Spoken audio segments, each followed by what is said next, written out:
Assalamualaikum warahmatullahi wabarakatuh. Perkenalkan, nama saya Muhammad Susrel Rapsanjani. Pada kesempatan video kali ini, saya akan mendemonstrasikan penyelesaian UAS semester genap untuk mata kuliah analitik dan visualisasi data. Paket soal yang saya kerjakan adalah khusus untuk NIM ganjil. Di sini saya mengimplementasikan analisis spasial menggunakan Python di Google Colab. Kalau gitu langsung kita bahas satu persatu, mulai dari nomor satu dulu. Nah, kita masuk ke soal nomor satu, bagian pertama, yaitu bagian import data. Di sini langkah awalnya adalah memasukkan data tabular sebaran produktivitas padi dari 5 kecamatan, yaitu kecamatan A sampai ke E, lengkap dengan titik koordinat latitude dan longitude-nya, serta nilai produktivitasnya dalam satuan ton per hektar. Nah, data mentah ini saya bungkus ke dalam struktur data pandas data frame menggunakan pd.dataframe. Seperti yang terlihat di layar, datanya sudah tercetak rapi dalam bentuk tabel tabular.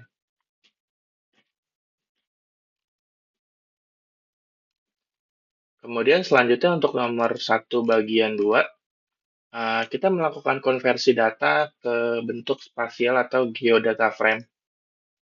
Karena koordinatnya latitude dan longitude tadi masih berupa teks angka biasa, saya manfaatin library dari Steply Geometry pakai kelas point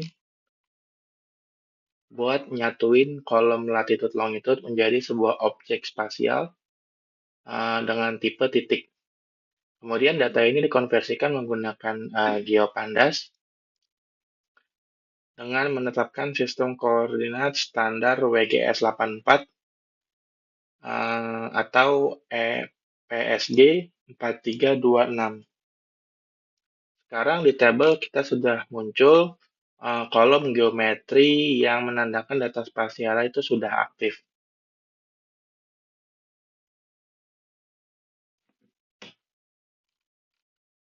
Kemudian masuk ke nomor 1 bagian 3, yaitu visualisasi peta. Di bagian ini saya menggunakan fungsi dari GDF Explore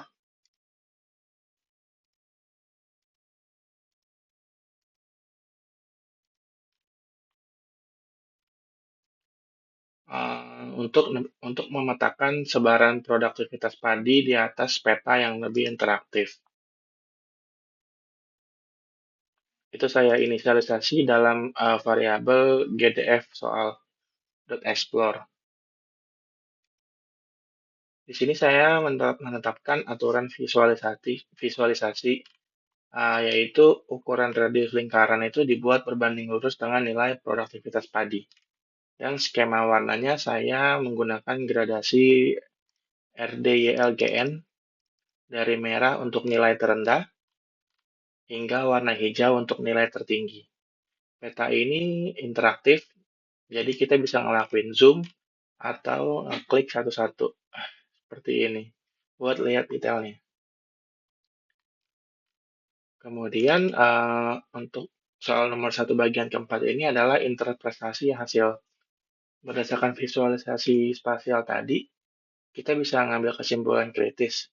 Yang pertama, Kecamatan D merupakan wilayah dengan tingkat ketahanan pangan paling rendah, karena produktivitas padinya terkecil, yaitu 4,2 ton hektar. Sementara itu, Kecamatan A itu memimpin ya untuk yang paling tinggi dengan nilai 7,8 ton per hektar. Secara spasial, terdapat ketimpangan di mana area tengah menuju tenggara mengalami penurunan produksi. Rekomendasinya itu pemerintah daerah itu harus prioritasin bantuan sektor pertanian seperti pupuk atau irigasi ke kecamatan D dan C. Selanjutnya untuk soal nomor 2, kita beralih ke nomor 2 yang fokus pada pemantauan kualitas air di das Sungai Brantas. Nah, nomor 2 bagian A ini, saya sebagai data engineer di sini menginisialisasi data dummy monitoring dari 6 stasiun pemantauan lengkap dengan koordinat dan kadar BOD-nya ke dalam bentuk pandas data frame. Ini data dummy-nya, dan ini di-convert ke pandas data frame. Nah, di tahap ini pula saya langsung nambahin fungsi logika kondisi buat nentuin klasifikasi status air secara otomatis sesuai dengan aturan bisnis dari Dinas Lingkungan Hidup. Dan ini udah muncul hasilnya, yang sudah muncul kolom warnanya dan statusnya.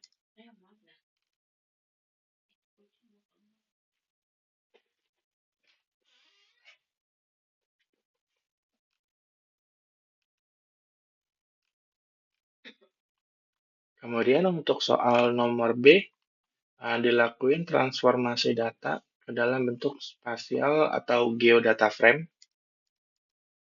Sama seperti prinsip di soal pertama, koordinat latitude dan longitude-nya punya dari keenam stasiun itu dipetain menjadi objek point dengan menjadi objek point spasial dengan ini ya sama SPG 4326. Nah, langkah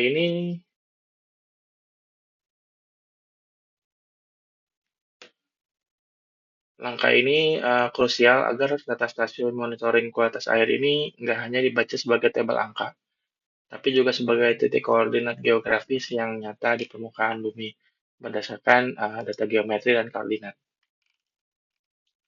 Kemudian bagian C, melakukan pembuatan visualisasi peta sebaran stasiun. Ketentuan dari soal adalah ukuran titik itu mempresentasikan besarnya kadar BOD, dan warna titik merepresentasikan status klasifikasinya. Untuk memastikan warna lingkaran di peta dan kotak legenda sinkron 100% tanpa tertukar, saya ngelok kolom status dengan tipe data PD kategorial secara terurut. Hasilnya bisa kita lihat bersama pada objek peta status baik berwarna hijau, lalu cemar sedang berwarna kuning, dan cemar berat berwarna merah. Ukuran lingkaran juga membesar seiring tingginya polutan BOD.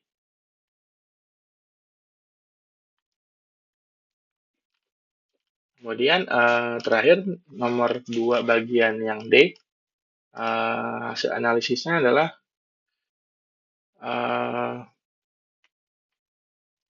data spasial ini nunjukin pola yang lumayan jelas ya. Kualitas air di daerah Hulu Malang itu awalnya sangat bersih dengan kadar BOD hanya 12 mg per liter. Namun polusi melonjak drastis ke status cemar berat di titik industri B dengan nilai 88 mg per liter. Dan mencapai puncaknya di industri D sebesar 95 mg per liter. Karena lonjakan ekstrim ini terjadi tepat di titik kawasan industri, maka Dinas Lingkungan Hidup harus segera prioritasin tindakan penegakan hukum dari hal ini.